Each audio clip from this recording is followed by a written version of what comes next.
I'm Dr. Neerja, Chief Fertility Specialist at Dr. Neerja's Fertility and Gynec Center, KPHP, Hyderabad. Hi I'm doctor Rajani, obstetrician and gynaecology hospital for women and children. ఈరోజు నేను నాకు కొన్ని gynaecology practice చేస్తుంటాను, obs and gynaec practice చేస్తాను.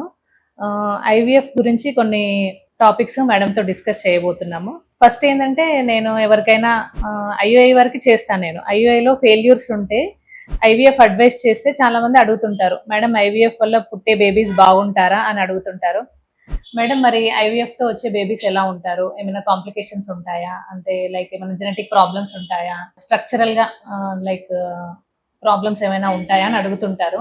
అది ఎలా చెప్పండి. So IVF అనేది కొత్త ట్రీట్మెంట్ కాదండి. నేను పేషెంట్స్కి అదే చెప్తాను, కొత్త ట్రీట్మెంట్ కాదు, నేనే కనుక్కోలేదు, నువ్వు ఫస్ట్ పేషెంట్ కాదు. సో యాక్చువల్గా మనకు ఫస్ట్ ఐవీఎఫ్ బేబీ 1978లో ఇంగ్లాండ్లో లూయి బ్రౌన్ అనమాట. అది సక్సెస్ అయింది. సో ఇప్పుడు ఆమె కూడా న్యాచురల్గా కన్సీవ్ అయ్యి డెలివరీ కూడా అయింది. సో దాని తర్వాత నుంచి ప్రొసీజర్స్ జరుగుతూనే ఉన్నాయి.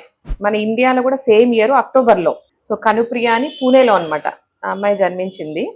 సో దాని తర్వాత రెగ్యులర్గా జరుగుతూనే ఉన్నాయి. సో రీసెంట్గా అంటే ఫ్యూ ఇయర్స్ బ్యాక్ 73 ఇయర్స్ ఆమె ఐవీఎఫ్తో కన్సీవ్ అయ్యి ట్విన్స్ డెలివరీ అయింది. సో అప్పటి నుంచి జరుగుతూనే ఉన్నాయి, రీసెర్చ్ జరుగుతూనే ఉంది. సో బేబీస్ పుడుతున్నారు, స్టడీ చేస్తూనే ఉన్నారు. సో పర్సే ఐవీఎఫ్ మూలాన కాంప్లికేషన్స్ రావు. కాకపోతే మనకి ఐవీఎఫ్ ఎప్పుడు వస్తారు పేషెంట్స్, సో అన్ని ట్రీట్మెంట్స్, న్యాచురల్ ట్రీట్మెంట్స్, చిన్న చిన్న ట్రీట్మెంట్స్, సో అన్ని అయిపోయిన తర్వాత మనకి ల్యాండ్ అప్ అయ్యేది 35 years లో ల్యాండ్ అవుతారు.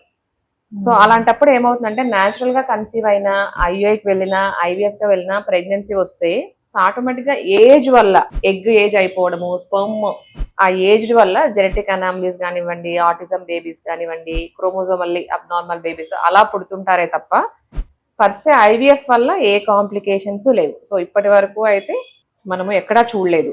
సో మనం ఐవీఎఫ్ అనేది ఏమీ లేదండి, న్యాచురల్ గానీ వీఆర్ అసిస్టింగ్, దాని పేరే అసిస్టెడ్ రీప్రొడక్షన్ అనమాట. సో మనము ఎగ్ రిట్రైవ్ చేస్తాము, స్పర్మ్స్ తీసుకుంటాము, దాన్ని మనం ల్యాబ్ లో మీట్ చేస్తాం, బేబీస్ తయారు చేస్తాం. సో ఇక్కడెక్కడ మనము ఇంకా వేరే ఎక్స్ట్రా స్టెప్ ఏమీ ఉండదు. సో న్యాచురల్ గా కానీ వీఆర్ అసిస్టింగ్ ఇట్, దాని పేరే అసిస్టెడ్ రీప్రొడక్షన్. సో దీనివల్ల పేషెంట్స్ ఏం భయపడద్దండి. ఏమి ప్రొసీజర్ వల్ల అయితే సైడ్ ఎఫెక్ట్స్ లేవు. వాళ్ళు ఏమన్నా కపుల్ క్యారియర్స్ ఉండి, వాళ్ళకి ఏమన్నా జెనెటిక్ గా ఉండి, ఫ్యామిలీ హిస్టరీ ఉండి పిల్లలకి రావడమే తప్ప ప్రొసీజర్ వల్ల అయితే అసలు ధైర్యంగా వెళ్ళొచ్చు.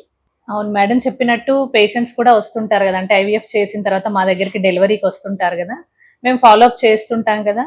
యూజువల్గా ఐవీఎఫ్ వల్ల ఎలాంటి కాంప్లికేటెడ్ బేబీస్ని మేమైతే ఇంతవరకు చూడలేదు. మీరు సేఫ్గా ఐవీఎఫ్కి వెళ్ళొచ్చు. Thank you.